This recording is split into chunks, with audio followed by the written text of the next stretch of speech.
Chosen one, heaven has halted your scroll. Every sound around you has gone silent because an angel is trying to reach you.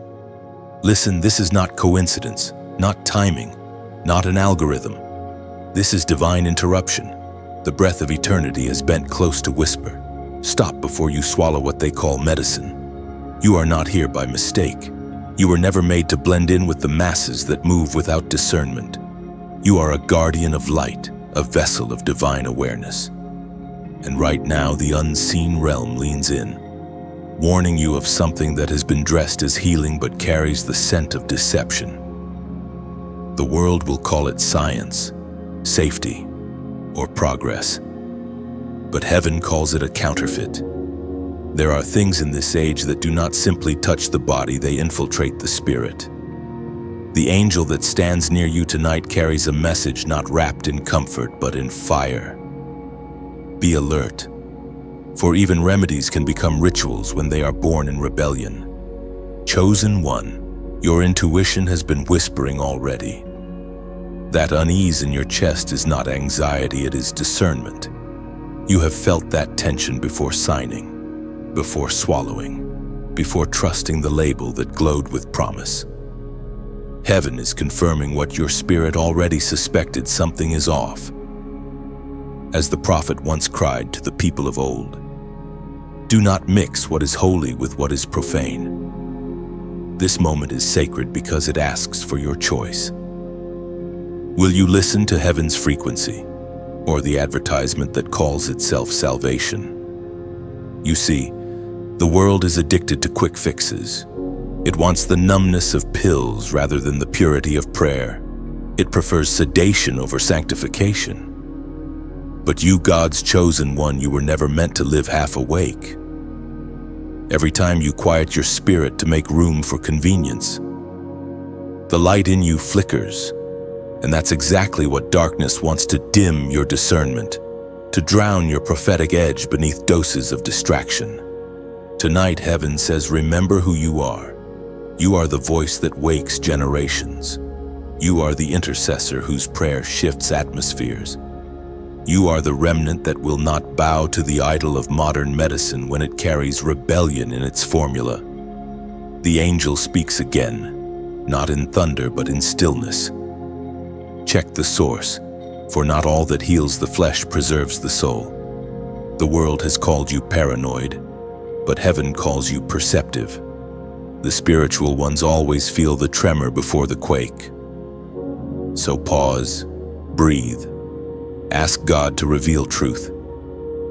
If it was crafted in greed, birthed in manipulation, or marketed through fear, it does not belong in your temple. Your body is not a laboratory, it is the altar of the Most High. Whatever you allow inside becomes covenant, and not every covenant is holy. You have been sensing this message long before these words reached your screen. The angel's task tonight is only to confirm what you already knew deep down. Heaven's strategy is not to shame you, but to awaken you, to remind you that even in an age of counterfeit cures, divine wisdom still flows to those who listen. Lift your eyes now. Chosen one, heaven is not silent. The same power that raised the prophets, that strengthened the apostles, that parted seas and healed wounds without prescriptions, is still alive within you. The voice of God does not need dosage, it needs devotion. We are reminded through the writings of David in the Psalms, chapter 23 and verse 4. Even though I walk through the valley of death, I will fear no evil, for you are with me. Do not fear the warnings of men, heed the whisper of heaven. You are being set apart in this very moment. While others rush blindly toward what glitters, you will wait upon the true light. Your patience will protect you, your obedience will preserve you, and your discernment will be your deliverance. This is the beginning of revelation. What follows will unfold truth after truth, layer after layer, until you see what the angel sees. But for now, breathe, listen, and guard your temple. If this message resonates in your spirit, do not let it pass in silence. Like, share, and subscribe so the flow of divine warnings continues to reach the ones heaven is awakening. And if you feel the stirring within, comment below this number 7711 as a prophetic sign that you choose divine wisdom over deception. The night has grown still again. Chosen one. You are alone in your room, but something stirs a presence that does not belong to this world. A whisper glides through the darkness, not from your thoughts, but from a higher realm. You hear it faintly at first, like a memory wrapped in light. Be careful what you trust. That voice has spoken before, hasn't it? You have brushed it aside in the past, dismissing it as anxiety or imagination. But now it returns with clarity, as if heaven refuses to remain silent any longer. You are beginning to recognize its tone, the authority in it, the love, the gentle insistence. It is the same voice that once guided you away from danger, that pulled you out of relationships that were designed to destroy you. And tonight, that voice speaks again, urgently, compassionately.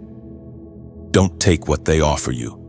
Don't accept every promise wrapped in white coats and golden words.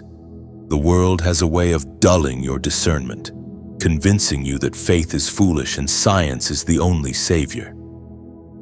Yet heaven sees the strings beneath the stage, the subtle agenda behind the comfort. It is not that all medicine is evil, but that some of it carries a whisper of rebellion, a rebellion against divine design. You were created in perfect order. Your body is a reflection of sacred intelligence.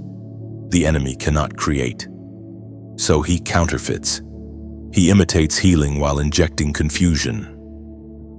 You have felt this battle within yourself, one side craving ease, the other clinging to conviction. You have asked, why do I feel uneasy when others rush in with blind faith in the system? That unease is not fear, it is the alarm of your spirit. God placed it there to awaken you before the snare closes. The angel who warned you before has not departed. He stands near, radiant and solemn, reminding you that discernment is your first defense. The whisper deepens. Not everything that quiets pain restores the soul. Those words echo through your mind, and suddenly memories rise, times when you numbed the ache instead of healing the wound, when you silenced your questions to avoid standing out. But no more. You are awakening, and once awakened, you cannot return to sleep. Chosen one, the Spirit is teaching you to separate sound from noise. The voice of truth will never manipulate through fear or greed. It will always invite peace and understanding. Yet the false remedy preys upon desperation, upon that deep human longing to fix what hurts without waiting for divine timing. The angel shows you a vision, a cup, shining and beautiful, but filled with shadow. Many are drinking from it because they see the sparkle, not the substance. Heaven weeps for those who trust the glitter. But you see deeper now. You sense that not all light is holy and not all comfort is safe. You may not yet know the full reason for this warning, but it is forming in your spirit. Heaven reveals truth progressively, layer by layer, moment by moment. The more you listen, the clearer the message becomes. That is why the night feels sacred tonight. Every silence between your heartbeats carries instruction. You have felt isolated because others don't hear what you hear. But being chosen has always meant walking a lonelier road. The prophets of old knew this feeling too. The sensation of carrying knowledge that burns within you while the crowd mocks what they cannot understand. So do not rush to explain your awakening to those who still sleep. Protect what is sacred. Nurture the revelation until it grows into wisdom. The time will come when your voice will warn others. But for now, heaven trains your ears to recognize the tone of divine truth. In this sacred quiet, remember this confusion is not your portion. You were not born to drift in uncertainty. You were born to discern the divine frequency in a world saturated with static. Heaven speaks clearly through the words in Deuteronomy chapter 30, verse 19. I set before you life and also death, blessing and cursing. Now therefore choose life that you may live. The whisper falls silent after that, but its echo remains, circling within your chest. You feel your heartbeat align with heaven's rhythm. Life and death, light and shadow, obedience and rebellion, all choices waiting at your feet. This is no longer about a single medicine or a single warning. It is about the posture of your soul in a world built on compromise. The angel's message is simple but profound. Listen deeper, think slower, pray before you trust. For every counterfeit cure, heaven offers a path of genuine restoration, but only those awake can find it. You are one of them, the awakened, the aware, the chosen. The veil continues to lift. Chosen one. You now stand at the edge of revelation, where the spiritual meets the physical and the counterfeit hides behind compassion. The angel's message becomes clearer with each heartbeat. There is a cure being offered to the world that is no cure at all. It wears the mask of medicine but carries the fingerprint of manipulation. You feel it, don't you? The unease that pulses when everyone rushes to trust what has not been tested in the spirit. The world calls it progress. Heaven calls it deception disguised as mercy. This is the counterfeit cure, the very tool the enemy uses to dull the senses of God's chosen ones. For when the mind is numbed and the body subdued, the spirit becomes silent. It begins subtly. A pill for pain, a shot for fear, a remedy for restlessness. The promise is always comfort. But deep down, your soul knows that not every comfort is divine. The spirit within you stirs restlessly, whispering, something is wrong here. It is not rebellion to question, it is obedience to discernment. You must understand, the darkness no longer fights with swords and fire. It fights through chemistry and confusion. It hides rebellion inside relief, and while millions consume what seems like healing, they are unknowingly signing invisible agreements, aligning themselves with something that steals more than it gives. Beloved, your sensitivity is not a flaw. That sudden wave of hesitation before you take what others trust so easily, it is heaven trying to protect you. The angel sent to you stands between what looks safe and what truly is. He knows the scheme, the way the counterfeit mimics the genuine. And he is whispering, do not swallow every promise. Test the spirit behind it. You have seen the shift already, how many have lost their spark, how their eyes no longer carry the same light. They have become compliant, quiet, tired. Something in the atmosphere has numbed them, and now they drift without resistance. But not you. You are awake, trembling perhaps, but awake. The Spirit spoke through the prophet Jeremiah, chapter 6, verse 14. They dress the wound of my people as though it were not serious. Peace, peace, they say, when there is no peace. Do you see it now? This is what happens when healing is separated from holiness, when remedies are marketed without reverence, and trust replaces truth. The angel shows you images, flashes of light, vials, tablets, syringes all glowing faintly, each carrying the same energy imitation. They imitate healing but never restore harmony. This warning is not fear-mongering, it is love. Heaven is not trying to deprive you of relief. It is trying to protect you from enslavement. For what the enemy cannot control through pain, he will control through comfort. The counterfeit cure offers ease in exchange for essence. It promises stability but drains sensitivity.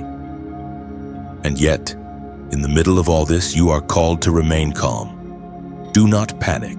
Discern. Do not accuse.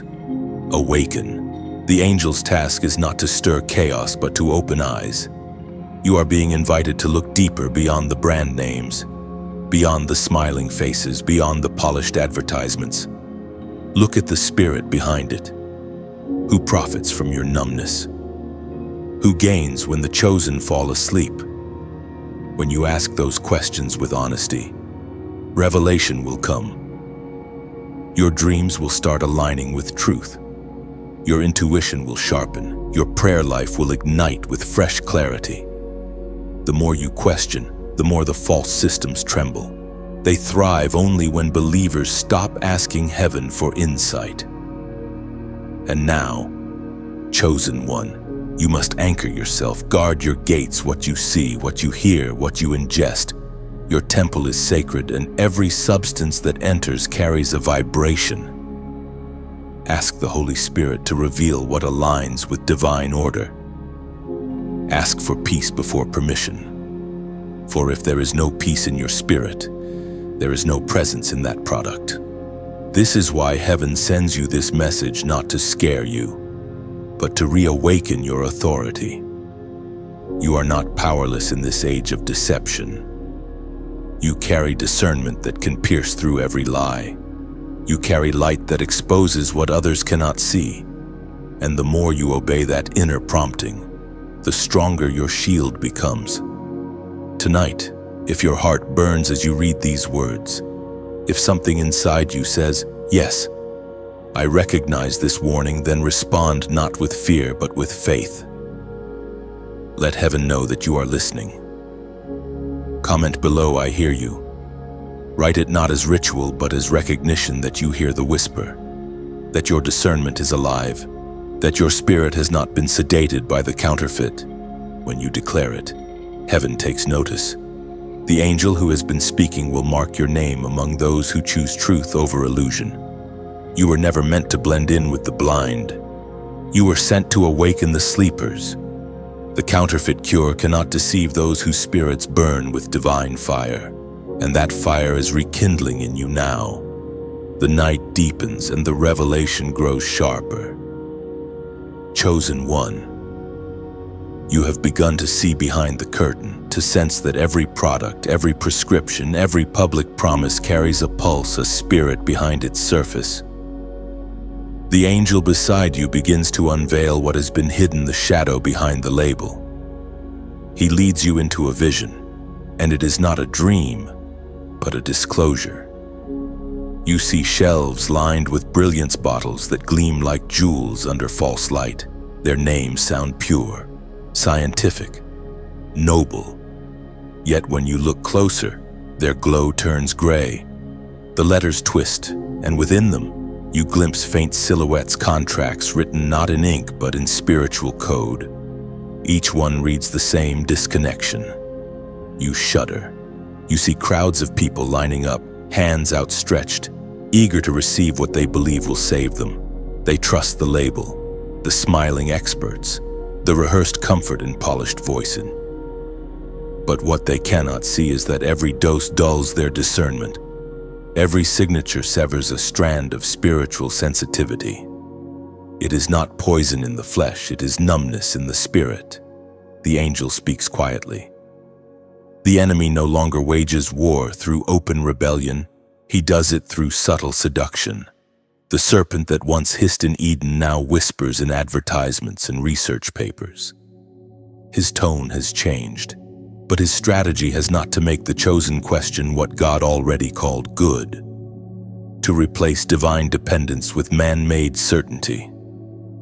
You remember how it began in the garden. The lie was not a shout, but a suggestion. Did God really say? That question still echoes in laboratories and boardrooms. The spirit behind the label does not want to heal humanity.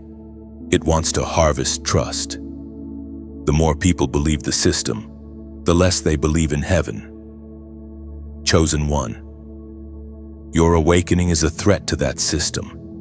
Because the moment one soul begins to see, illusion loses its hold.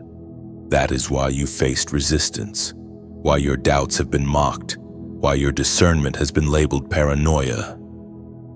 The spirit of deception defends itself with ridicule.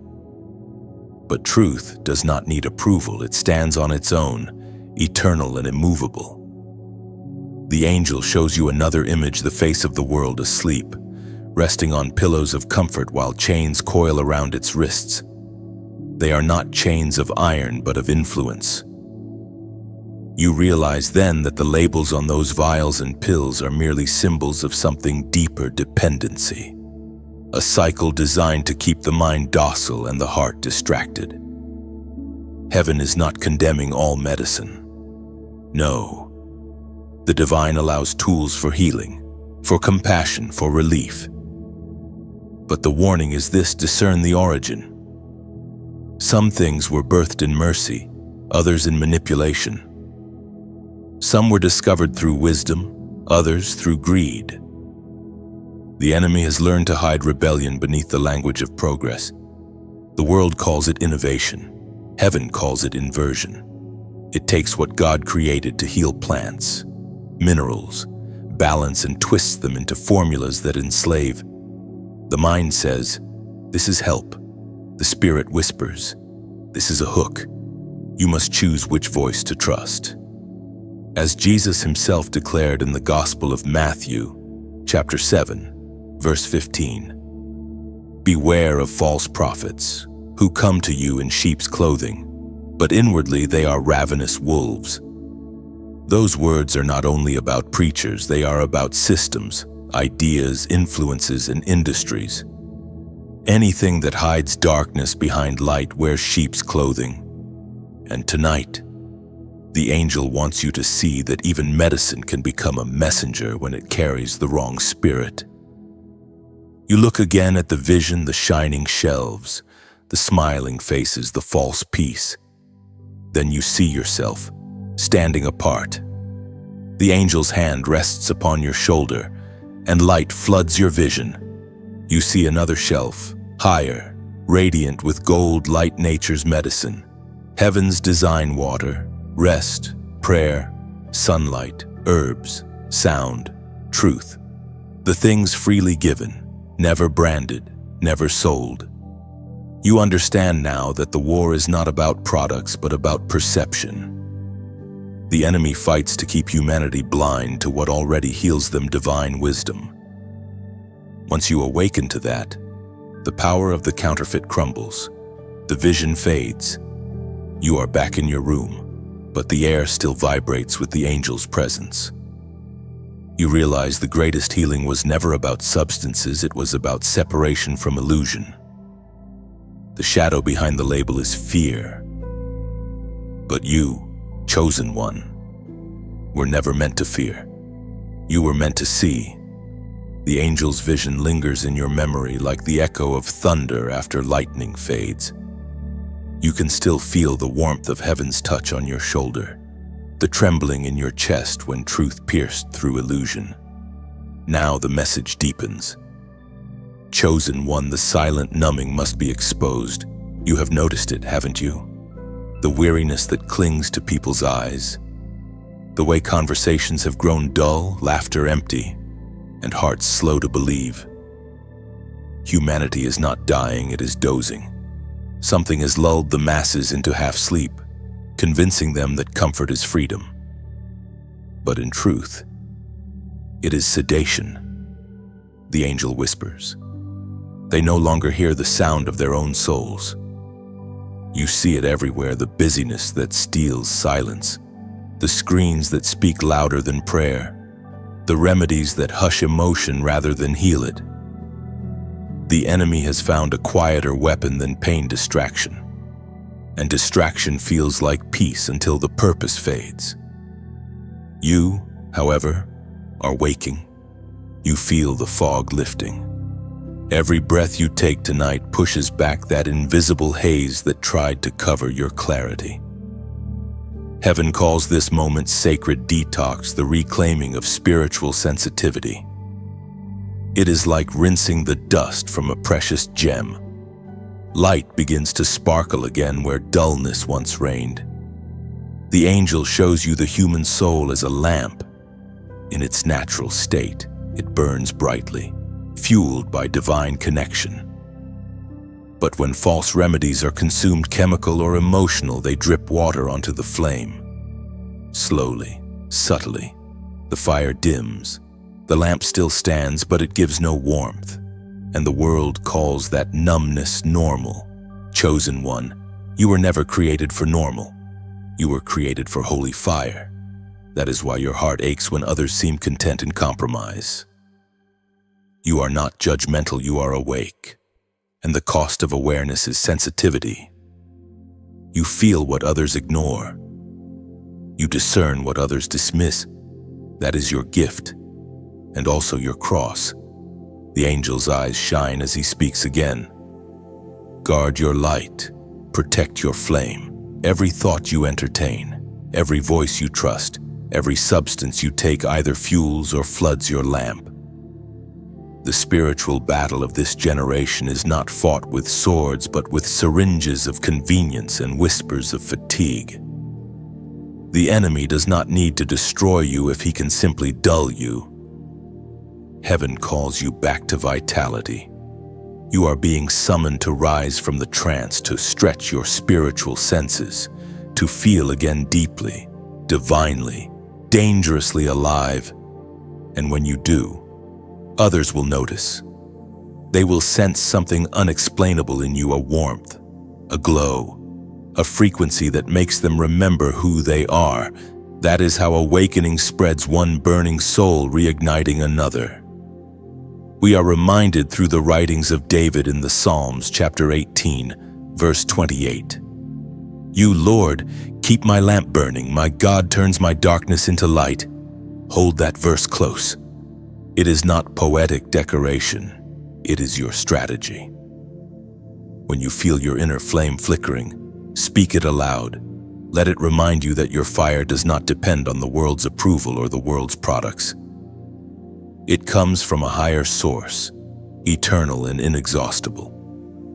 And beloved listener, if these words stir something inside you, if they break the numbness, if they remind you that your soul still breathes, then stay connected. This space, this small corner of light amid the noise, exists for hearts like yours. Every share you make sends a spark into someone else's darkness. Every like you press is a whisper to heaven, I am still awake. When you subscribe, you are not joining a channel. You are joining a movement of awakened souls. You are keeping the river of truth flowing through the digital wilderness. And if you ever feel led to donate, do it not as payment, but as planting a seed that helps the message reach those still caught in the fog. Every offering becomes another lamp lit on a faraway hill. This is not marketing, it is ministry. Heaven uses human hands to spread holy flame. So breathe deeply now. Let the silence between words settle into your heart. The angel stands near, watching as your awareness sharpens. You begin to feel your pulse align with eternity again. The world may still be sleeping, but your lamp is burning brighter than ever. Keep that flame alive. Chosen one.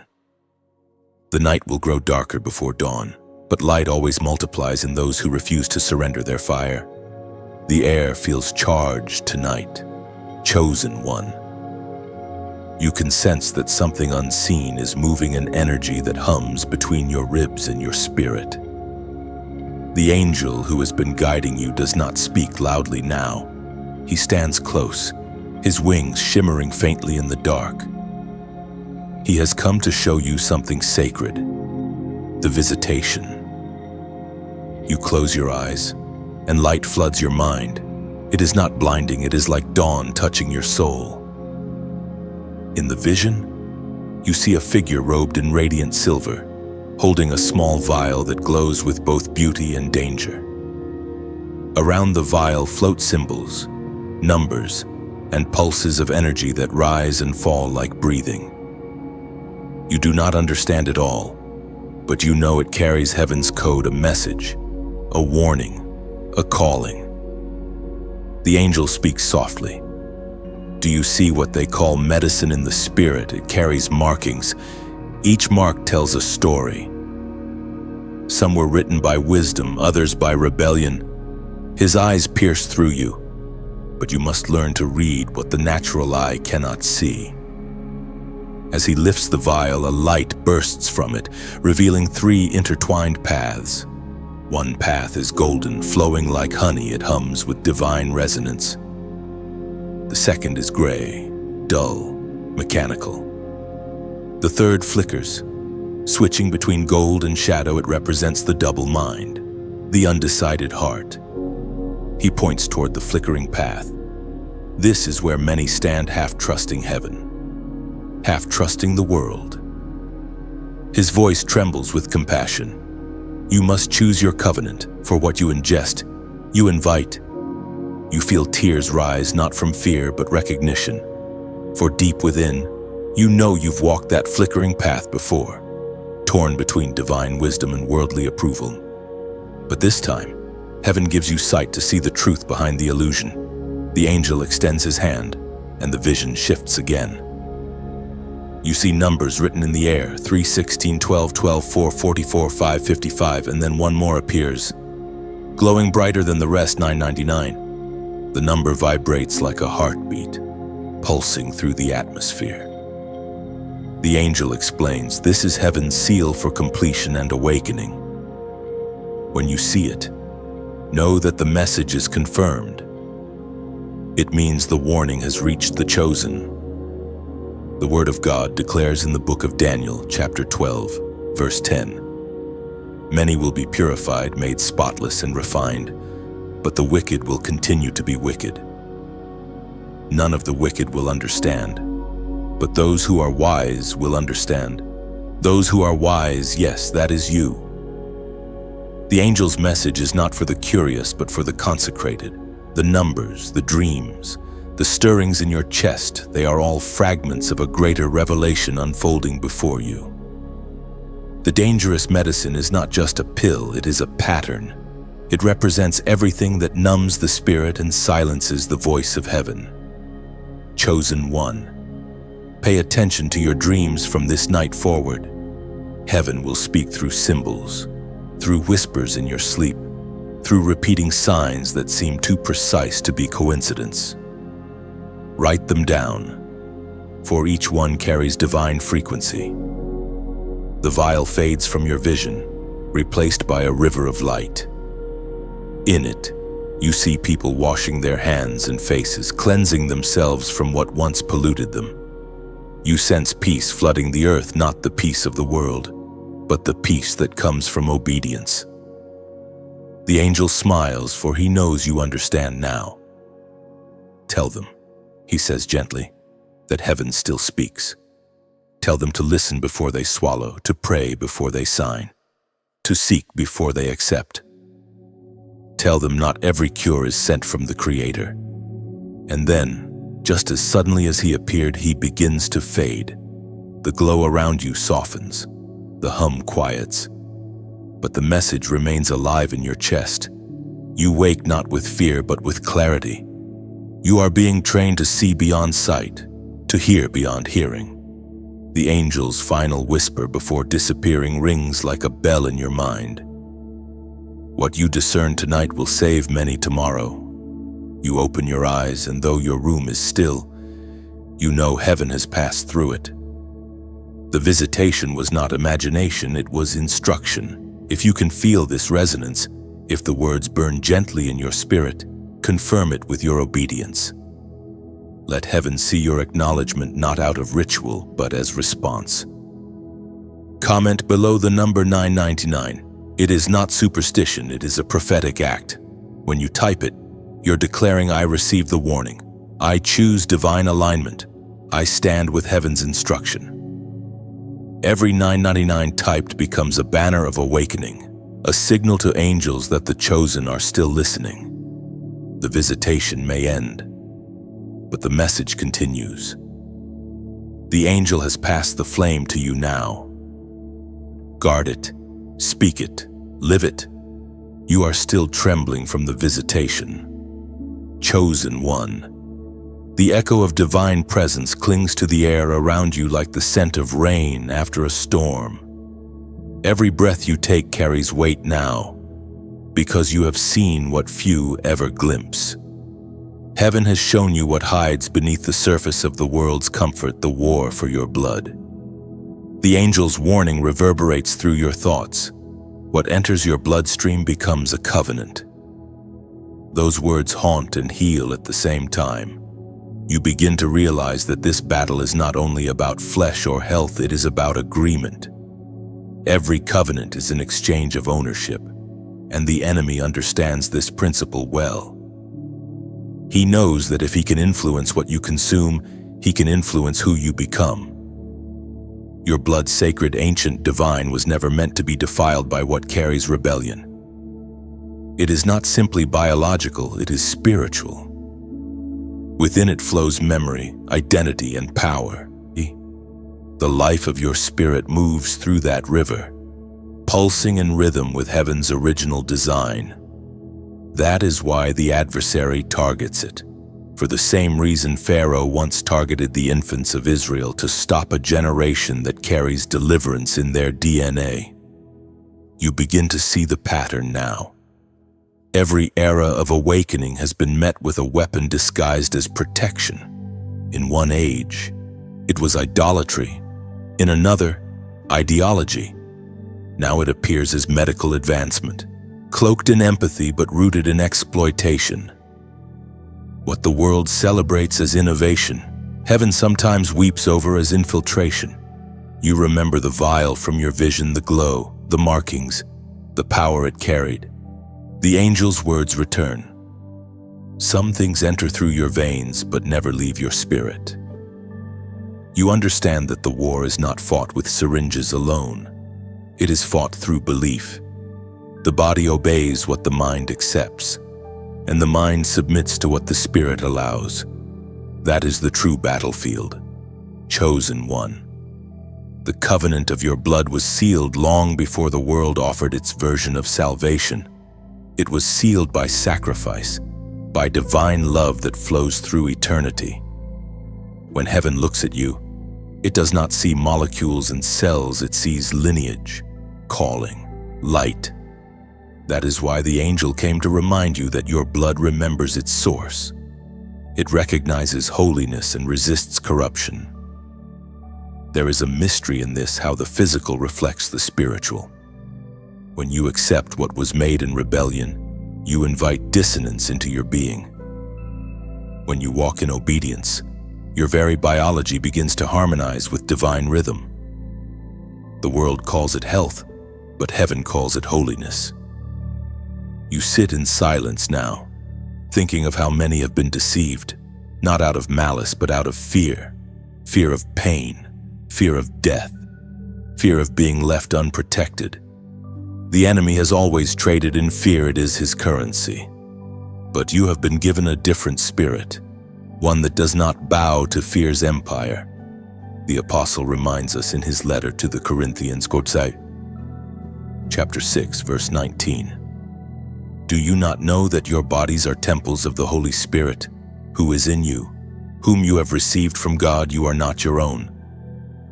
That verse hits you like lightning. You are not your own, not in the sense of ownership, but in the sense of protection. You are claimed by heaven. Your body, your bloodstream, your breath, they belong to divine purpose. Every heartbeat is a testimony of covenant. The world will never understand this. It mocks what it cannot measure. It will say, you're overreacting, or you're being unscientific. But truth needs no validation from consensus.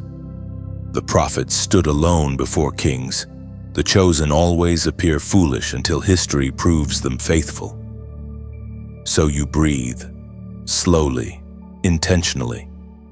You place a hand over your heart and whisper, my blood belongs to the light. In that quiet declaration, you feel warmth flood through you, like sunlight poured into your veins. The angel's presence flickers at the edge of your awareness. He is pleased. For obedience is more powerful than argument. The war for your blood is not meant to terrify you. It is meant to awaken reverence, to remind you that what flows within you is sacred, untouchable when consecrated. Heaven is not calling you to paranoia, but to purity, to live in such alignment that nothing foreign can find place within you.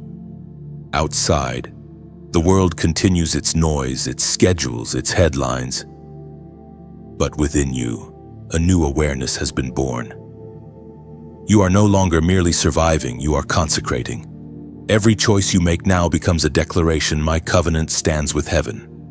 The morning after the revelation feels different. Chosen one. The world looks the same, yet you can sense a faint distortion beneath its surface, an invisible hand pressing upon the minds of humanity. The angel's message still echoes. The medicine does not only touch the body, it touches the mind. You begin to perceive how deep this truth runs. The manipulation was never meant to stop at the bloodstream. It was designed to reach the consciousness. Once the body is subdued, the thoughts follow. And when thought is shaped by deception, the spirit drifts into silence. The enemy does not seek to destroy your body quickly, he seeks to program it quietly. You look around and notice it everywhere. The loss of curiosity, the dullness behind eyes that once shone with conviction, the absence of wonder in conversations. People do not argue about truth anymore, they simply stop caring about it. And you realize this is the real sickness. A generation that confuses sedation for peace and distraction for wisdom. The angel had called it the manipulated mind. He said, once you can convince the chosen that comfort is freedom, their chains become invisible. You understand now how cleverly that trap was built. The systems of the world do not need to scream, they whisper through repetition, through convenience, through fatigue. The chosen begin to doubt their discernment, thinking perhaps they are too intense, too sensitive, too spiritual. And in that doubt, the manipulation grows stronger. The most dangerous prison is the one built inside perception. If you can control what a person believes, you can control what they allow. That is why the false cure works. It feeds both the body and the illusion. It says, you are safe now, but safety without truth is surrender. The angel once said, the enemy is not only a liar, he is a hypnotist. Those words feel painfully accurate now. You see it in the endless scrolling, in the tired eyes staring into blue light, in the unending consumption of noise that keeps souls from stillness. Modern minds are filled but not fed, informed but not transformed.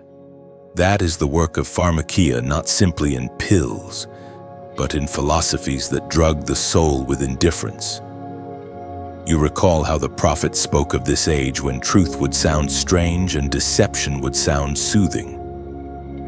The mind, if left unguarded, becomes a playground for confusion. You were warned not to conform to the pattern of the world, but to be transformed by the renewing of your mind. That verse comes alive now like thunder in your heart. It was proclaimed in the letter to the Romans, chapter 12. Verse 2, do not conform to the pattern of this world, but be transformed by the renewing of your mind. Then you will be able to test and approve what God's will is, his good, pleasing and perfect will. You whisper that verse aloud, and it feels like a cleansing wind passing through you. It reminds you that even the manipulated mind can be healed when exposed to light. The deception thrives in darkness, but truth once spoken shatters the illusion. The angel returns in thought, though not in visible form, and you sense his voice rather than hear it. Guard your gates, he says again. Every image, every sound, every influence, measure it by peace. If it agitates your soul or numbs your conviction, remove it. You realize then that mental clarity is not a gift for a few. It is a discipline for all who dare to remain awake. The manipulation you see in others is a mirror. calling you to remain vigilant. Even chosen ones can drift if they grow weary. The world will always offer shortcuts to stillness, chemical, digital, emotional, but heaven's peace can only come from alignment. There is no pill for purpose, no tablet for truth. You feel compassion rising in you for those who are still trapped. Their numbness is not rebellion, it is exhaustion. They have fought too long, trusted too much, and been disappointed too often. So they surrendered their thinking for the illusion of rest. But you, chosen one, are being called to intercede for them, not condemn them. Pray that their minds may awaken as yours has, because when one mind breaks free, others follow. Light travels faster through connection. Every clear thought becomes a ripple in the collective consciousness, shaking the hypnotic rhythm that keeps the world asleep. The angel's presence fades, but his words linger. A clear mind is a dangerous weapon against darkness. You understand now that spiritual warfare does not always happen on battlefields, it happens in beliefs. Every moment you choose truth over convenience, light over laziness, prayer over panic. You wage war for the mind, and so you breathe again, deeply, slowly. The manipulation loses its grip one thought at a time. You are reclaiming your mind, restoring the temple of thought that heaven designed. The world may not notice the change, but the unseen realm does. Every moment of awareness is a victory. Every decision to stay awake is defiance against the counterfeit cure. The world grows quieter around you, chosen one. But within that quiet, something stirs, a deeper awareness, a holy restlessness. The fog over your mind has begun to lift, and in its place comes clarity so sharp it almost hurts. The angel's words from the night before echo within you. Those who wake up must wake others. You begin to see patterns now, not coincidences. Every headline, every phrase, every policy seems woven with a hidden thread. An agenda meant not just to control, but to condition. The chosen are not merely fighting darkness, they are resisting hypnosis. And your greatest weapon is not your anger, but your discernment. You can sense that heaven is recalibrating your inner compass.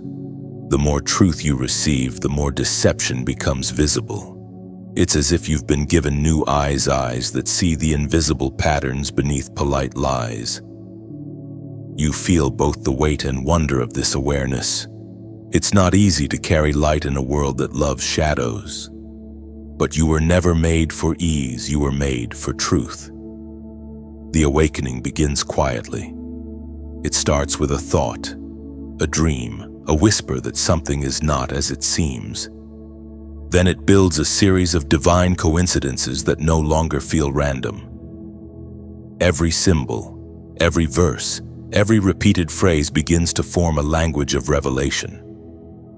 Heaven is speaking fluently now, and your spirit finally understands. The more you see, the harder it becomes to unsee. The counterfeit world, painted in smiles and slogans, begins to crack. Behind its brightness lies fatigue, fear, and control. You begin to understand why the chosen are always misunderstood. The sleeping see the awakened as disturbed. The prophet Elijah spoke as recorded in the first book of Kings, chapter 18, verse 21. How long will you waver between two opinions? If the Lord is God, then follow him now. If Baal is God, then follow him. That verse pierces through you like lightning. It is not history. It is instruction. You realize that wavering has a cost. Neutrality is not peace. It is paralysis. The time for indecision has passed. Heaven calls for clarity now, for the chosen to pick a side and stand firm in it. Your awakening is not meant for observation, it is meant for action. You begin to feel heaven's urgency pressing upon your chest. Speak truth, live clean, think deeply, love fiercely. This is how light multiplies. The angel whispers again, his tone softer now. Your awakening is their invitation. You look around and imagine countless souls, friends, family, strangers still moving through fog. They do not see the patterns you see, but your very presence, your peace, your refusal to be controlled by fear, begins to stir something dormant in them. Awakening is contagious when carried with compassion. That is why you must not let bitterness take root in you. It is easy to despise the blind, but heaven calls you to lead them. Remember, even you once walked in darkness until light interrupted your path. So let your discernment shine without arrogance. The awakened heart does not scream, it radiates. This is how the kingdom advances, not with loudness, but with luminosity. One flame lighting another, one awakened soul refusing to bow, and suddenly, others find courage to stand. The enemy trembles at that possibility, for he knows that once the chosen unite, the fog cannot survive. That is why he tries to isolate you, to make you think you are alone in your awakening. But you are not. The same angel that visited you walks beside others across the earth tonight. You are part of a silent army rising in obedience. You will know them when you meet them. Their eyes will carry recognition, their voices a certain gentleness. They will speak not in panic but in peace. Together you will form a chorus that the heavens recognize and the darkness fears. And if, as you read this, your heart is burning with that same knowing, if you feel tears without reason, chills without cause, it is because your spirit is bearing witness. Heaven is confirming that you are part of this awakening. You are not reading by accident. You are responding to a call that was placed upon you before time began. So take a moment now, breathe, and let the truth settle into your bones. You are not crazy. You are chosen. The confusion you felt was not chaos, it was transition. The light is adjusting in your eyes. You are stepping into focus. If you feel that burning inside your heart right now, let heaven hear your response. Let it be simple, pure, like the whisper of faith that moves mountains. Comment below, "I'm awake." Write it as a declaration, not a description. Say it because you mean it, because something inside you is broken free. Because you refuse to live numb. Because you choose light over the illusion of safety. When you comment those words, you are marking your agreement with heaven's awakening. The angels take note of such words. They echo in eternity. You have crossed a threshold, chosen one. The fog has thinned, and you now see the world with new eyes, clear, unfiltered, alive with hidden meaning. But awareness alone is not the destination. It is the doorway. The next step is restoration. The angel has whispered this stage's name to you, the breaking of spells. Every spell is a story, a narrative spoken so often that it begins to sound like truth, and the world has been enchanted by many of them. You hear them in slogans, in screens, in speeches that promise safety yet deliver submission. But tonight, heaven breaks that rhythm. Heaven interrupts the hypnosis. The angel's voice returns, strong and steady. Every lie that entered you can be unlearned. Every false peace can be replaced with holy clarity. His words ripple through you like a wave of light. You feel something shifting inside, a weight you didn't know you carried beginning to lift. It starts with confession, not of guilt but of recognition. You whisper, "I believed the wrong things, but I am ready to see right." The spell cracks. Then comes alignment. You choose to think higher thoughts, to speak life, to breathe truth. The angel nods. This is how you reverse pharmakia, not through panic, but through purity. You remember the way false light always promises freedom yet demands compromise. It is like sugar water, sweet at first, empty soon after. The enemy's strategy has always been the same: distract, dilute, divide. But heaven's cure is simplicity, truth, light, love, obedience. These are not slogans, they are frequencies that restore what deception disfigured. You see the vision again, the same shelves that once gleamed with the illusion of healing. But now, as the angel stands beside you, you see them crumbling.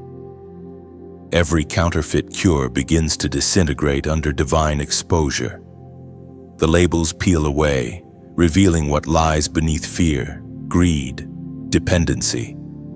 The people who once walked numb begin to awaken, stretching as if from a long sleep. They look up, dazed but alive. And you, chosen one, realize that your awakening is part of theirs. You are not a spectator in this story. You are a catalyst. Every prayer you whisper sends tremors through the atmosphere. Every act of discernment weakens deception's foundation. You are not small. You are significant in heaven's equation. Heaven speaks clearly through the words in Deuteronomy, chapter 31, verse 6.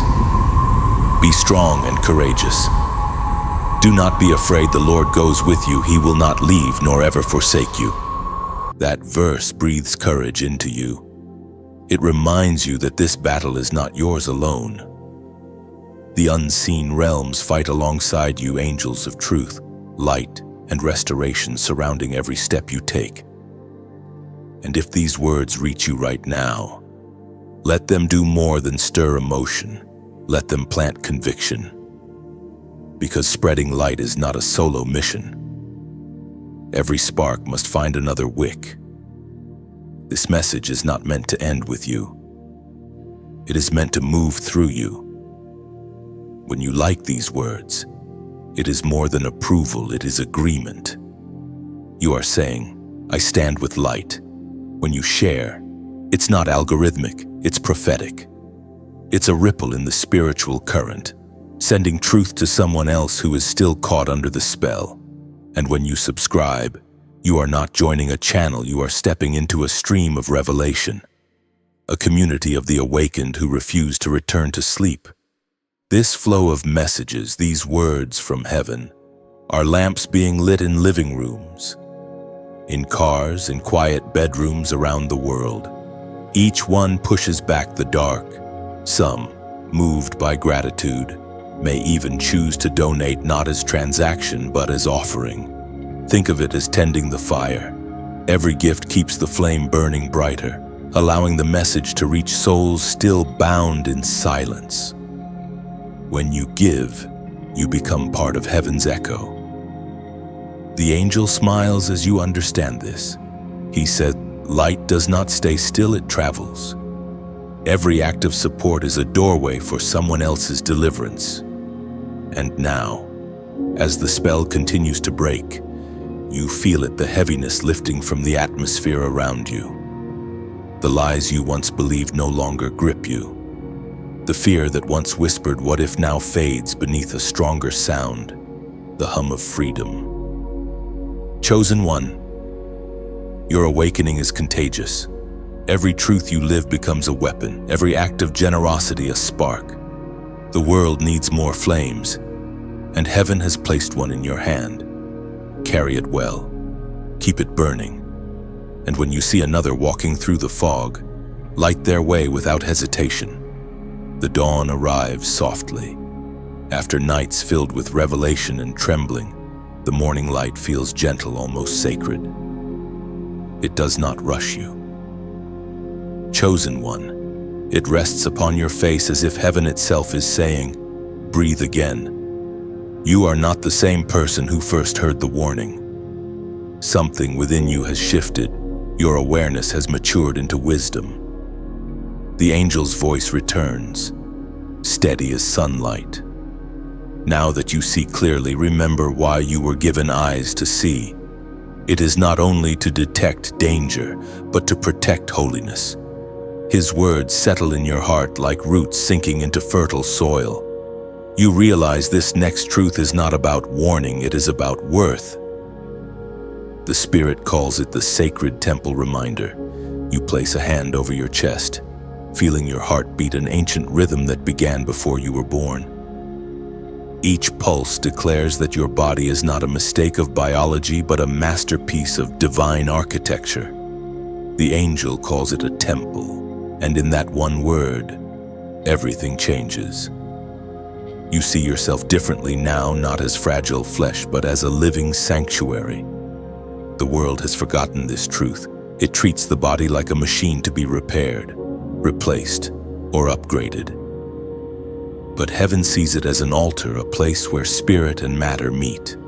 Every cell hums with divine energy. Every breath carries the echo of creation's first command.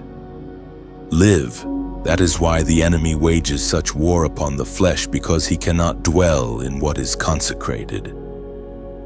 The Spirit spoke through the prophet Isaiah, chapter 60, on verse 1. Arise, shine, for your light has come, and the glory of the Lord rises upon you. You remember the old teachings that said, your body is dust. But now the angel shows you the other half of that mystery, yes.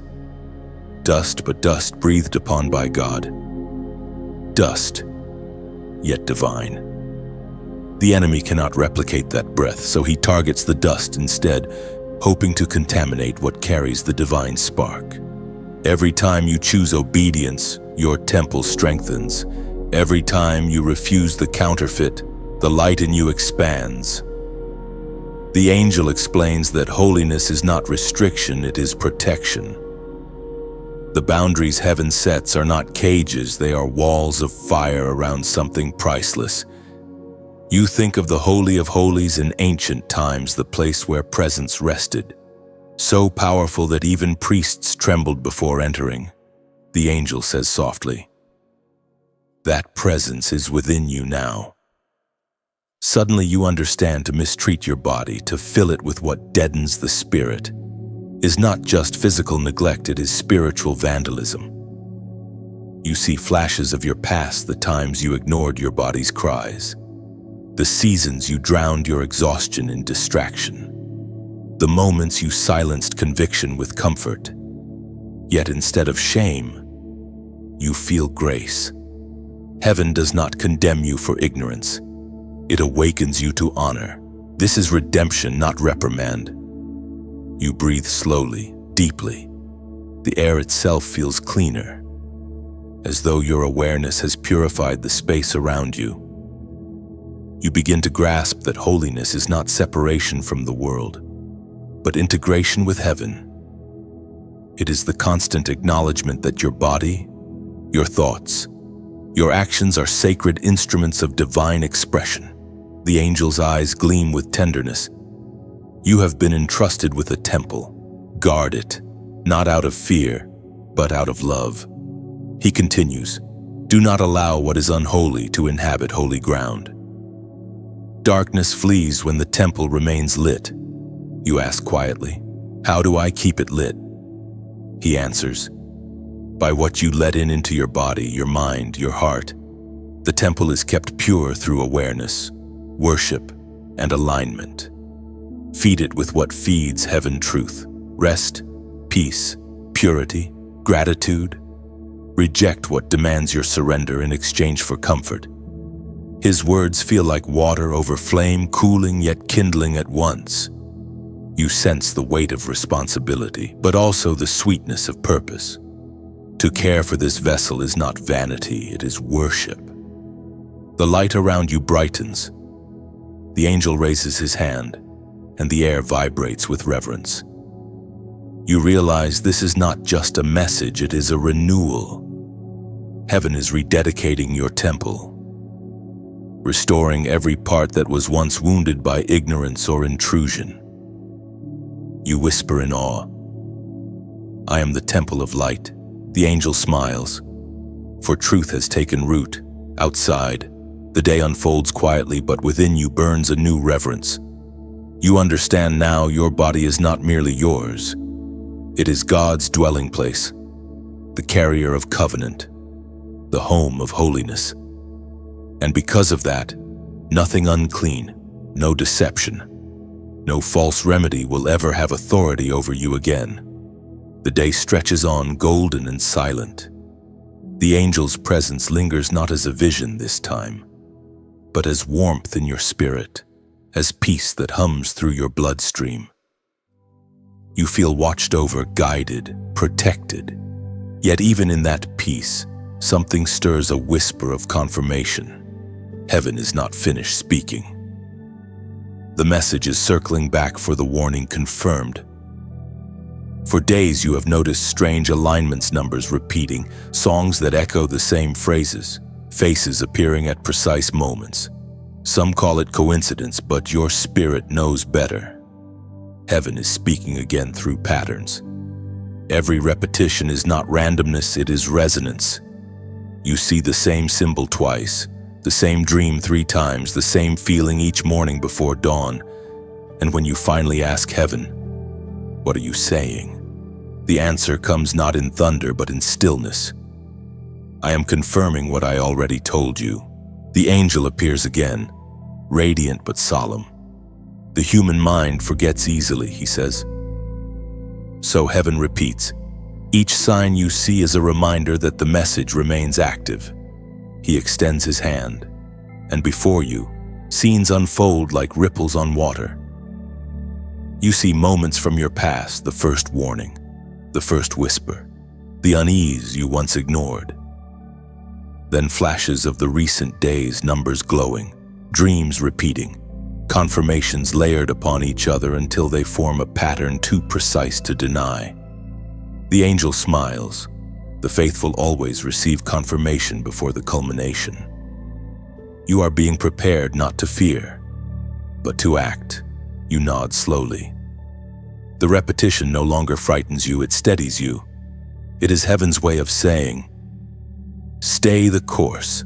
The word of God declares in the book of Habakkuk, chapter 2, verse 3, "For the revelation awaits an appointed time. It speaks of the end and will not prove false. Though it linger, wait for it. It will certainly come and will not delay." Those words settle deep into your bones. You realize that confirmation is not about impatience. It is about alignment. Heaven repeats not to rush you, but to root you. Every sign is a nudge toward endurance, not anxiety. You begin to see the grace in heaven's reminders. Every repeated number, every echo in your dreams is a whisper from eternity saying, "Do not forget. My hand is still upon you." The repetition is not punishment, it is protection. And then, the angel shows you one last scene, a great hourglass suspended in light. The sand falls steadily but not in haste. Each grain glows as it descends, as if carrying the prayers of those who have chosen obedience. The angel's voice reverberates. Heaven's timing is perfect. The confirmation you see now is the sound of destiny moving. Your spirit begins to tremble again, not in fear, but in awe. You understand now that divine timing is not measured in seconds, but in surrender. When you yield to the process, heaven accelerates what no human effort could produce. You close your eyes, and the vision begins to fade. The angel's parting words linger like wind. Every number you see, every dream that repeats it is heaven reminding you that you are seen, that the message is still alive, and that your obedience will not go unnoticed. The air around you feels electric, alive with assurance. You are no longer waiting for signs. You are learning to interpret them. This is the posture of the chosen to listen not just with ears, but with existence. And now, as your awareness expands, a certain number begins to pulse before your mind's eye. It flashes softly, rhythmically, like a divine heartbeat. 444. You sense its meaning before words explain its stability. Divine foundation, angelic presence. Heaven is sealing the message once more. Chosen one. If that number resonates within you, if you have seen it or felt it lately, understand this is your confirmation. Heaven is reminding you that the revelation given has not expired. The message is still alive, still urgent, still sacred. So right now, With quiet faith and steady heart, respond to heaven's signal. Comment below the number 444. Do it not for attention, but for alignment. When you type that number, you are saying, I received the confirmation. I am standing firm in obedience. I know heaven still speaks. It is a symbolic act, a digital echo of your faith, a mark that heaven recognizes even through the noise of the world. And as you do, imagine your number joining thousands of others, glowing across screens, forming a constellation of belief. Each one is a flicker of light breaking through the algorithm of darkness. You are not alone. The same angels that confirmed prophets in deserts and disciples in prisons now confirm you in this digital wilderness. The signs are not superstition, they are conversation. Heaven speaks, and you answer. The air grows heavy, but not with fear, with revelation. The confirmations have settled in your heart, and now the angel begins to unfold what all of it has been leading to, the mass deception exposed. You sit quietly, aware that something sacred and unsettling is about to be revealed. The angel stands before you again, and his countenance carries both sorrow and strength. What you are about to see, he says, will explain the confusion of your generation. Do not tremble, for truth is both a sword and a salve. Light spills from his hand and forms into a vast map suspended in the air. You see the earth cities glowing, nations connected by invisible lines of energy. Yet woven through those lines are threads of shadow, faint but deliberate. They slither like smoke, binding minds, guiding desires, shaping choices. You watch as these threads tighten around governments, media, corporations, and even faith communities. The deception is not in one place. It is in the pattern that links them all. The angel's voice carries the weight of heaven. This is the great design of distraction. It wears many masks: medicine, entertainment, ideology, religion, but its goal is the same: dependency. Dependency on systems instead of spirit, on voices instead of the voice. You feel a chill as the realization settles. The world has been taught to trade revelation for routine, to substitute communion for consumption. People no longer seek the whisper of God. They crave the approval of algorithms. It is a quiet captivity, chains made of convenience. The angel continues.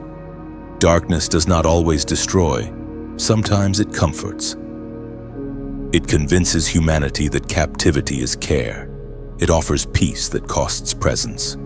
You can see it now, the masses lulled into stillness, their screens glowing like altars. Each person bowed, not in worship, but in weary surrender. The Spirit spoke through the prophet Hosea. Chapter 4, verse 6. My people are destroyed for lack of knowledge. Because you have rejected knowledge, I also will reject you as my priests. The words strike like thunder. It is not ignorance of information, but rejection of revelation that has weakened the world. Knowledge that lacks wisdom becomes poison. The masses have drunk deeply, believing themselves enlightened, while drifting further from discernment.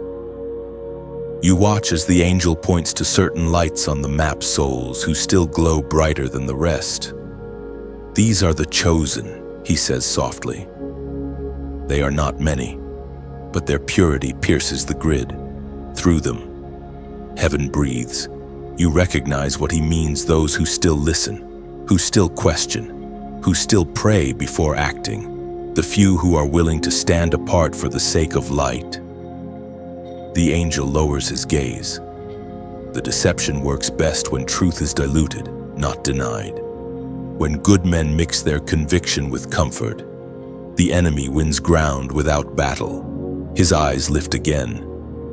That is why heaven calls the chosen to clarity, to say yes when others waver, to remain clean when others compromise. You ask, Can the masses awaken? The angel pauses, his wings trembling like silver flame. Yes, he says, but awakening is painful. It requires unlearning the language of illusion. Yet even now, heaven is stirring hearts one at a time.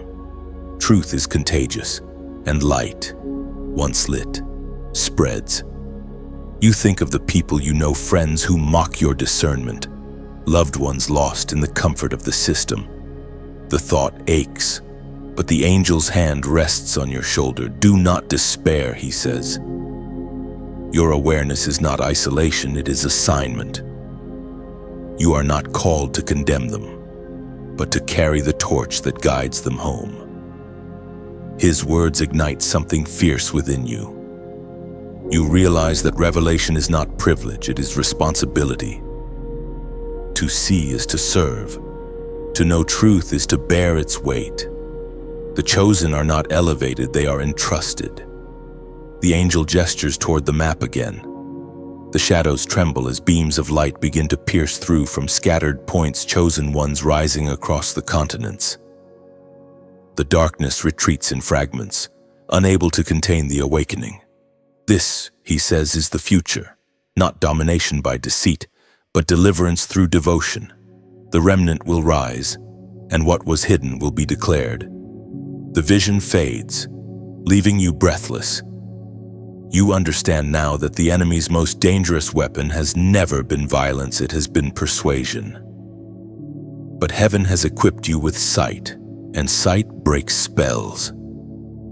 Outside, the world continues as if nothing has changed, yet within you burns a revelation that cannot be unseen. You carry the awareness that everything false eventually fractures under truth's gaze. The deception may stretch wide, but its lifespan is short. You whisper into the quiet, not as question, but as declaration. Let every false light fade. The world around you feels quieter now, as if creation itself is holding its breath. After seeing the web of deception spread across nations, you begin to crave something pure, something unmanufactured. The angel's words echo in your soul. Not all healing comes from human hands. Heaven still has its remedies. This is the chapter of rediscovery. The healing God intended. You stand on the edge of a vast meadow. Light shimmers on dew-covered grass, and the air carries the scent of earth and rain. The angel walks beside you, silent at first. Then he gestures toward the horizon where the sun climbs slow and golden. This, he says softly, is medicine. You breathe deeply, and your lungs fill with life. Not chemicals, not formulas, life. Every inhale feels like prayer. The angel smiles. When man forgot how to listen, he began to mix what God had already made perfect. But the earth still remembers its design. He shows you scenes unfolding like memories of Eden, rivers running clear, trees heavy with fruit, herbs glowing with quiet light. Each creation hums with its own frequency, a song of wholeness. Every leaf, the angel says, was written with language. Every sound, every scent, every taste carries divine instruction for the body. You realize then that healing was never meant to be bought, it was meant to be received. Humanity's true medicine is harmony between rest and work, between silence and speech, between heaven and earth. But greed broke the rhythm, and now people chase balance in bottles while ignoring the symphony already playing around them. The angel bends to the ground, brushing his fingers across a single blade of grass. It shimmers brighter for a moment. This, he whispers, can restore more peace than any pill when the heart remembers how to give thanks. You remember stories from scripture how oil, salt, honey, and water were not only nourishment but symbols of covenant. God's healings were always simple, always relational. He touched dust and made eyes see. He spoke and fevers fled. He breathed and hearts revived. The methods were not mechanical, they were miraculous. Heaven speaks clearly through the words in Exodus. chapter 15, verse 26. I am the Lord who heals you. Those 7 words echo like thunder in your chest. They dismantle centuries of fear and remind you that healing is not lost. It is living. The divine does not outsource restoration. It offers it freely to those who seek alignment. The angel turns to you and says, the true cure is not what enters the mouth, but what flows from the heart. Bitterness is more toxic than any substance, and gratitude more healing than any herb. You nod, understanding that the body reflects the soul's climate. When peace rules within, health blooms without. You walk farther into the meadow, feeling the sunlight touch your skin like blessing. Each step feels lighter, as if the ground itself lifts to meet your feet. The angel continues, do not despise simplicity. The enemy complicates what heaven makes clear. Rest, breathe, speak kindness, drink water, sing, laugh. These are not small things, they are sacred therapies. You think of the people still chasing relief through empty rituals, still searching for healing in hands that cannot create life. Compassion fills you, not judgment, but ache. The angel seems to sense it. Pray for them, he says, for the time will come when they will remember these words. And when they do, they will need guides who kept their hearts pure. You ask, is it really that simple? He smiles gently. Truth always is. The human heart makes it hard because it fears surrender. He leads you to a pool of still water. Its surface mirrors the sky perfectly, as if heaven and earth meet there without separation. Look, he says, you see your reflection not weary, not fearful, but radiant. The shadows beneath your eyes have faded, your expression glows with quiet strength. This, he tells you, is what divine healing looks like, peace made visible. The angel lifts his gaze toward the horizon. There will always be those who mock what they cannot measure, who choose laboratories over light. But for every soul that returns to simplicity, heaven restores balance to the earth. You kneel beside the water, cupping your hands to drink. It tastes like purity itself, cool, sweet, eternal. The world slows around you.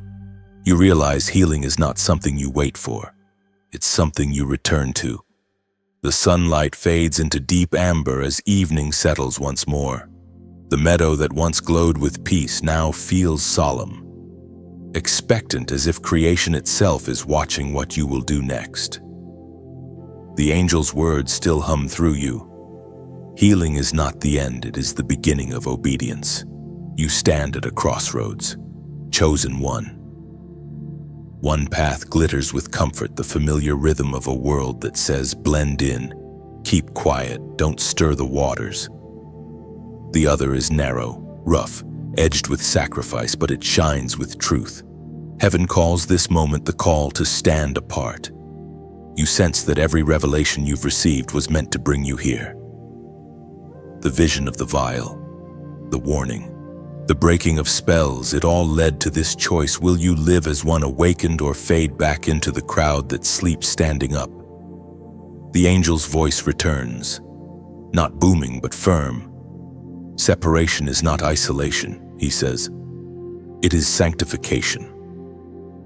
Light does not hate the darkness, it simply cannot mix with it. His words are both comfort and challenge. You realize that standing apart will cost you convenience. People may not understand, some will laugh, others will withdraw. But heaven does not measure you by applause, it measures you by alignment. The prophet Daniel once stood apart in a land that bowed to golden statues. Noah built while the world mocked. Esther risked everything for a silent nation. Every chosen one must pass through that same corridor of courage. You are walking through it now. The Word of God declares in the Gospel of John, chapter 15, verse 19, if you were worldly, the world would love, but you are not, for I chose you out of the world. Those words strike your spirit like a seal. You feel them root inside you firm, immovable. The angel nods, his wings glinting faintly in twilight. You were chosen not because you were perfect, but because you were willing, he says. The moment you stop seeking approval, your voice becomes pure enough for heaven to use. The path of obedience is rarely glamorous. It feels like walking against the wind. But even the wind serves a purpose. It sharpens your steps, strengthens your resolve. You may lose crowds, but you will gain clarity. You may lose comfort, but you will gain communion. Chosen one. Standing apart does not mean standing alone. Every soul who chooses truth becomes part of a vast constellation of light scattered across the earth, unseen by many but known in heaven. When one star shines, the darkness notices. When many burn together, the night begins to end. And if these words reach the center of your being, let them awaken courage, not pride. You are not standing apart to boast. You are standing apart to protect purity. You are not leaving people, you are leading them. The world will soon need voices that still remember heaven's sound. If these words resonate, let them ripple outward. Each like you give is a spark thrown into the digital night, a simple act that says, I will not hide my light. When you share, you become a lantern bearer, passing the flame to those still wandering in confusion. When you subscribe, think of it not as joining a channel, but as keeping your lamp trimmed and ready, a quiet commitment to stay connected to the flow of revelation. And if you ever feel moved to donate, let it be like pouring oil into that lamp, ensuring the light keeps burning for others who still walk in darkness. Every seed given in faith becomes a torch in unseen hands. You are part of something larger than you can yet imagine, a network of souls scattered across continents, each carrying a portion of heaven's light. Together you form the unseen choir that keeps singing truth even when the world covers its ears. Before the angel fades, he speaks again, his tone softer now. Remember, separation without compassion becomes pride. Let love be your language as you walk the narrow way. You nod, understanding that holiness is not hardness, it is tenderness protected by truth. To stand apart is not to despise, but to preserve. The pure heart is both sword and shelter. So tonight, as darkness folds gently over the horizon, you make your choice. You step onto the narrow path not with fear, but with resolve. The road glows faintly under your feet, and somewhere above, heaven's eyes glimmer with approval. Before you go, leave a mark of agreement, a sign that your heart has heard and answered the call. Comment below, I choose my crown. Do it not for recognition, but for remembrance. Let it remind you that obedience is your crown, humility your gold, and steadfastness your jewel. Let heaven see your words and record them in light. You are no longer a wanderer, you are a watchman. The world may not understand your separation, but eternity will celebrate it. The road narrows further as you walk, and silence deepens around you. It is not the silence of emptiness, but of holy anticipation, as if heaven itself is listening for your next step. The path you chose, though steep and shadowed, feels alive beneath your feet. Each stone seems to pulse with divine rhythm. The angel walks beside you, his glow subdued but steady. This is the lesson called the armor of light. You begin to understand that to walk as one set apart, you must also walk protected. The darkness does not surrender easily. It retreats only to regroup. The enemy studies the awakened closely, searching for cracks in their confidence, wounds in their will. But heaven never leaves its soldiers unshielded. The angel's voice is calm, yet carries command. You are clothed in something unseen, he says, but you must learn to wear it with intention. He gestures toward you, and for a moment, the unseen becomes visible. Around you shimmer layers of light gold, white, and blue, overlapping like waves. Each pulse corresponds to something sacred: truth around your waist, righteousness over your heart, peace guiding your steps, faith guarding your reach, salvation crowning your mind. The light flickers as he speaks each word, and you realize you are seeing the spiritual armor the scriptures describe. The Apostle Paul once wrote of this in his letter to the Ephesians. Chapter 6, verse 11. Put on God's armor, the full protection given so you may stand against the devil's schemes and attacks. That verse burns inside you now. No longer abstract theology, but tangible power. The armor is not forged in metal, but in obedience. Every act of faith adds a layer. Every word of truth polishes it. Every choice for purity strengthens it. You are not dressed by circumstance, but by conviction, the angel explains. This armor does not prevent battle, it perfects it. The light around you grows brighter with every moment you refuse to compromise. You watch as the golden radiance thickens, shimmering like liquid fire. You feel invincible, not because of pride, but because of presence. This is what divine covering feels like. Still, the angel's expression is solemn. Many forget to wear what heaven provides, and they wake each day exposed, thinking awareness alone will protect them. But awareness without armor invites warfare without victory. You ask quietly, "How do I keep it on?" He smiles. By choosing light every time darkness offers you comfort. By speaking truth when silence would be easier. By forgiving when bitterness feels justified. Every righteous act is a stitch in your spiritual armor. You nod slowly, realizing that holiness is more than avoidance, it is participation in divine order. Each time you align with heaven's will, you reinforce the barrier that stands between your spirit and corruption. The angel continues. Faith is your shield. Keep it raised, even when fatigue whispers otherwise. Prayer is your sword, speak it, and shadows retreat. And above all, walk in love, for love is the substance of light. Those words strike something deep. You recall every time you felt weak, every battle you fought in silence, every tear you shed while praying for strength. None of it was wasted. Each moment became thread in the armor you wear now. The battles that once broke you were actually forging you.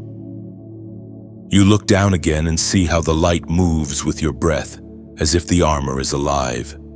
It doesn't separate you from the world. It sanctifies your presence within it. Even in darkness, you radiate softly, carrying an atmosphere that shifts everything near you.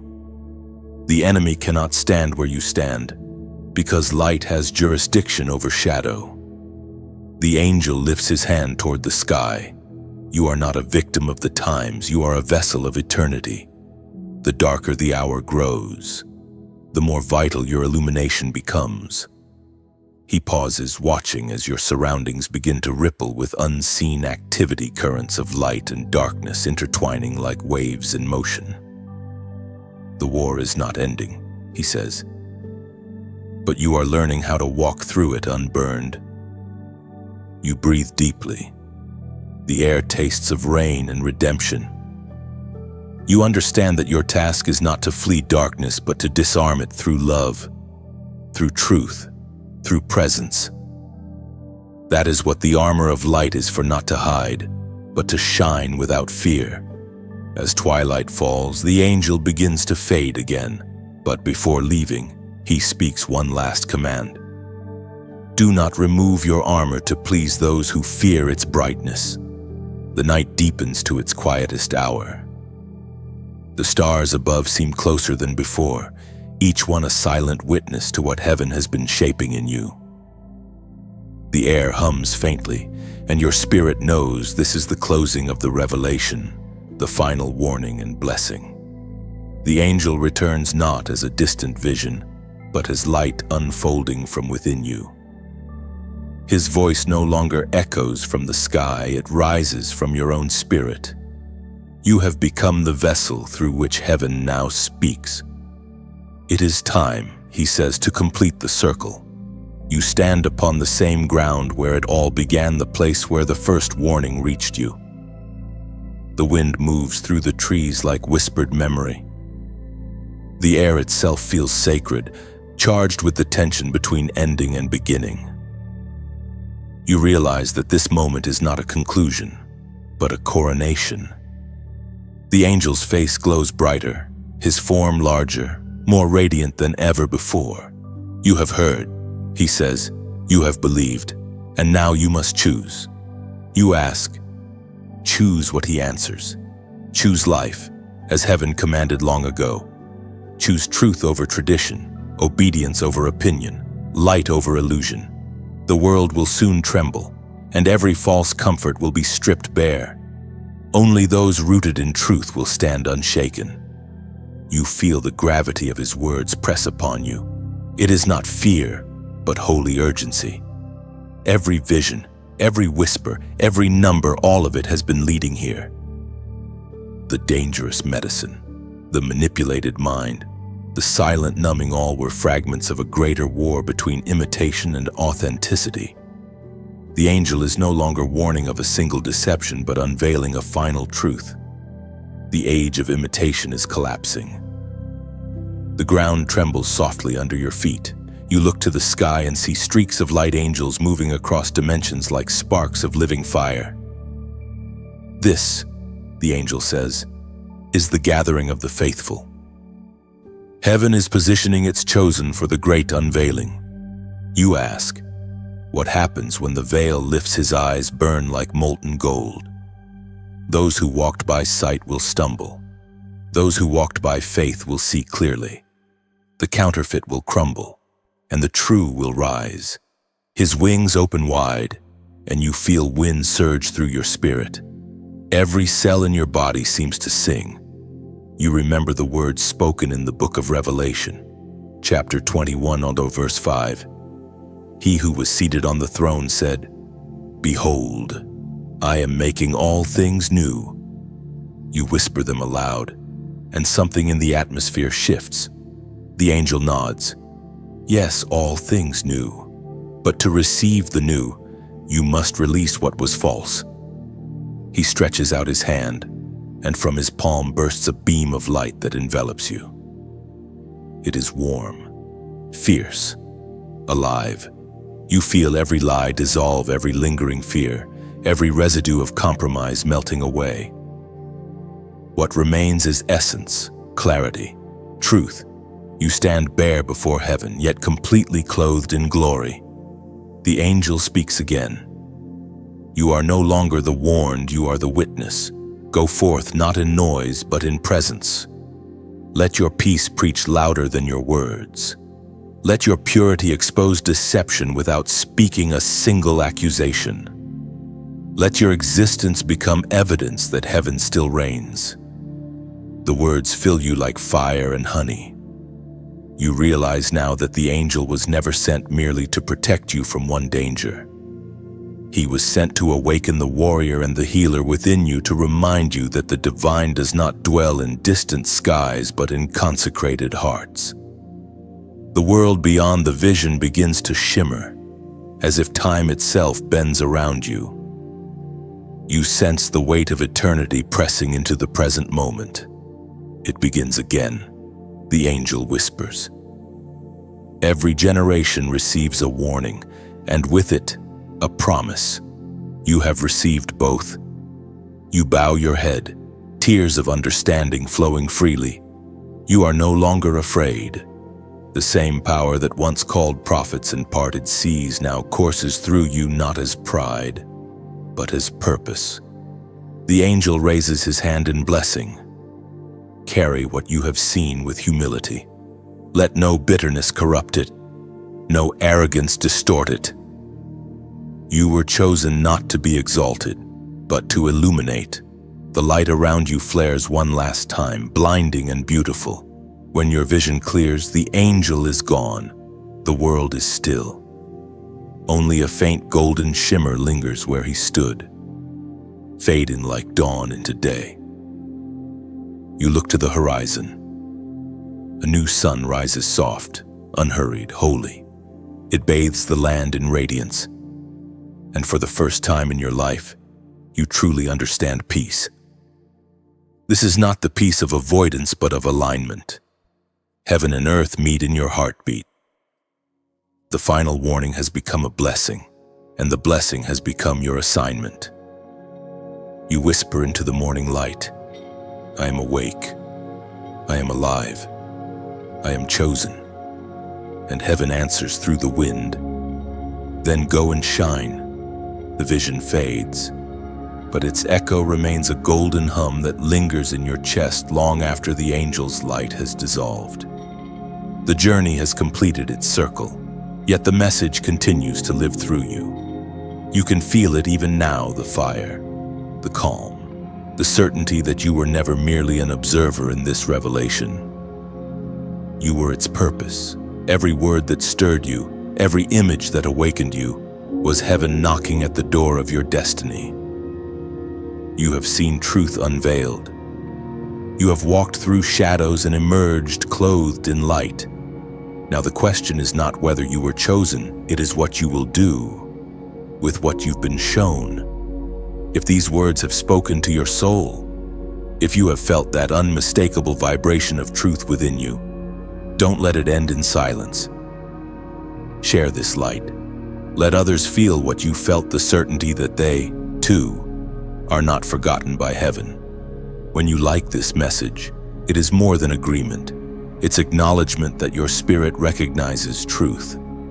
When you share, you become a torchbearer, spreading the flame into the digital wilderness. When you subscribe, you anchor yourself to a stream of revelation, staying connected to every whisper heaven releases next. And if you feel moved, comment below. Leave a few words that affirm your awakening. Let this be your testimony that you hear, you believe, and you are ready. The light has reached you, chosen one. Now, let it reach through you,